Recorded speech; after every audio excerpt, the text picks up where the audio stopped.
എല്ലാവർക്കും ഈ പ്രഭാതത്തിൽ വന്ദനം അറിയിക്കുന്നു. ഒരു പുതുവർഷം കൂടെ ദൈവം നമുക്ക് ശേഷിപ്പിച്ച് നൽകിയതോർത്ത് ദൈവത്തെ സ്തുതിക്കുന്നു. നമ്മുടെ സംവത്സരങ്ങൾ അവസാനിക്കുന്നതാണ്. എന്നാൽ 102-ാം സങ്കീർത്തനം നാം വായിക്കുന്നത്,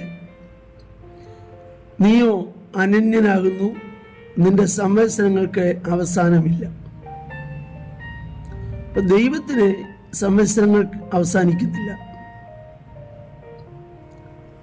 എന്നാൽ 90-ാം സങ്കീർത്തനത്തിൽ നാം വായിക്കുന്ന പോലെ, നീ ഞങ്ങളെ ക്ലേശിപ്പിച്ച ദിവസങ്ങൾക്കും ഞങ്ങൾ അനർത്ഥം അനുഭവിച്ച സംവത്സരങ്ങൾക്കും തക്കവണ്ണം ഞങ്ങളെ സന്തോഷിപ്പിക്കണമേ.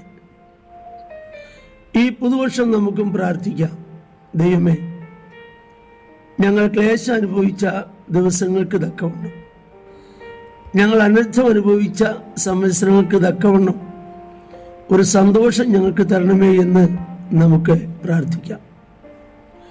31-ാം സങ്കീർത്തനം 19-ാം വാക്യം, നിന്റെ ഭക്തന്മാർക്ക് വേണ്ടി നീ സംഗ്രഹിച്ചതും നിന്നിൽ ആശ്രയിക്കുന്നവർക്ക് വേണ്ടി മനുഷ്യോത്തരന്മാർ കാണെ നീ പ്രവർത്തിച്ചതുമായ നിന്റെ നന്മ എത്ര വലിയതാകുന്നു.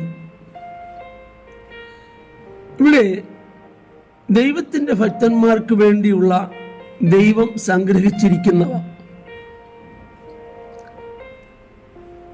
രണ്ടാമത്തെ പാർട്ട് നാം വായിക്കുമ്പോൾ, മനുഷ്യപുത്രന്മാർ കാണെ പ്രവർത്തിച്ചത്. ദൈവം സംഗ്രഹിച്ചിരിക്കുന്നത് എല്ലാവർക്കും ഒരുപോലെ ഗ്രഹിപ്പാൻ കഴിയുന്നതല്ല. ദൈവം സംഗ്രഹിച്ചിരിക്കുന്നത് ആർക്ക് ഗ്രഹിപ്പാൻ കഴിയും? എന്നാൽ ദൈവം സംഗ്രഹിച്ചിരിക്കുന്ന ചില നന്മകളും പ്രവൃത്തികളും മറ്റുള്ളവർ കാണെ പ്രകടിപ്പിക്കുമ്പോഴാണ് നമുക്ക് കാണുവാൻ കഴിയുന്നത്. അതാണ് ഇവിടെ നാം വായിക്കുന്നത്. നീ സംഗ്രഹിച്ചതും മനുഷ്യപുത്രന്മാർ കാണെ പ്രവർത്തിച്ചതുമായ നന്മ.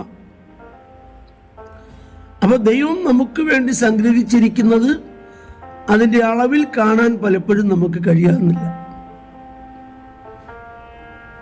ഒന്ന് രണ്ട് ഉദാഹരണങ്ങൾ നമ്മളെ പഠിക്കുമ്പോൾ, ചെങ്കടൽ കരയിൽ വന്ന ഇസ്രായേൽ മക്കൾ ആ രാത്രി മുഴുവൻ കരയുകയാണ്. ഇനി എങ്ങോട്ടാണ് ഒരു വഴി? മുൻപോട്ടൊരു വഴിയില്ല. പിറകിൽ ശത്രുവിന്റെ സൈന്യം, മറ്റൊരു വശത്തേക്ക് നീങ്ങാൻ കഴിയുന്നില്ല. ഇനിയൊരു വഴി എവിടെ?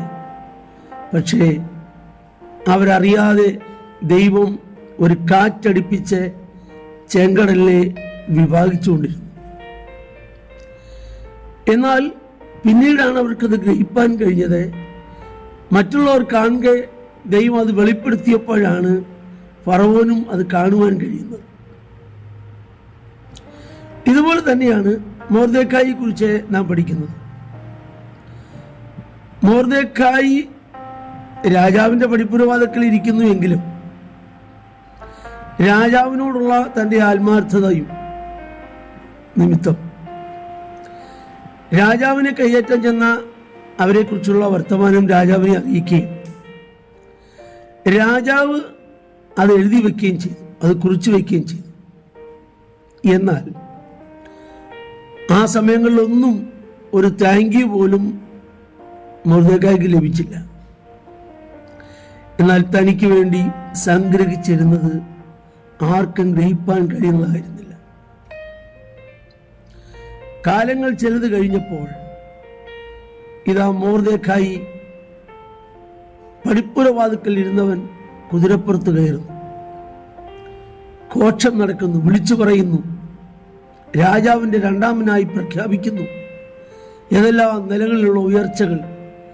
ഇത് തന്റെ ഭക്തന്മാർക്ക് വേണ്ടി സംഗ്രഹിച്ചിരുന്നത് കാണാൻ ആർക്കും കഴിഞ്ഞില്ല. പക്ഷേ അത് ദൈവം പരസ്യമാക്കിയപ്പോൾ എല്ലാവരും കണ്ടു.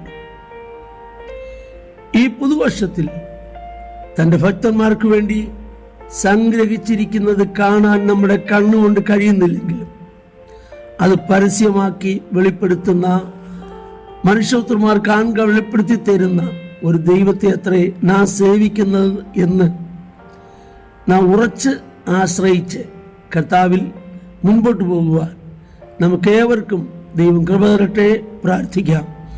ഞങ്ങളുടെ കർത്താവേ, സ്വർഗീയ നല്ല പിതാവേ, ഈ വചനം കേൾക്കുന്ന എല്ലാവരെയും അങ്ങയുടെ നാമത്തിൽ അനുഗ്രഹിക്കുന്നു. ഈ പുതുവർഷം നീ സംഗ്രഹിച്ചിരിക്കുന്നവ ഒന്ന് കാണുവാൻ എല്ലാവർക്കും കൃപ ചെയ്യണമേ എന്ന് പ്രാർത്ഥിക്കുന്നു, യേശുവിൻ നാമത്തിൽ തന്നെ. ആമേൻ. ദൈവം നമ്മെ എല്ലാവരെയും ധാരാളമായി അനുഗ്രഹിക്കട്ടെ.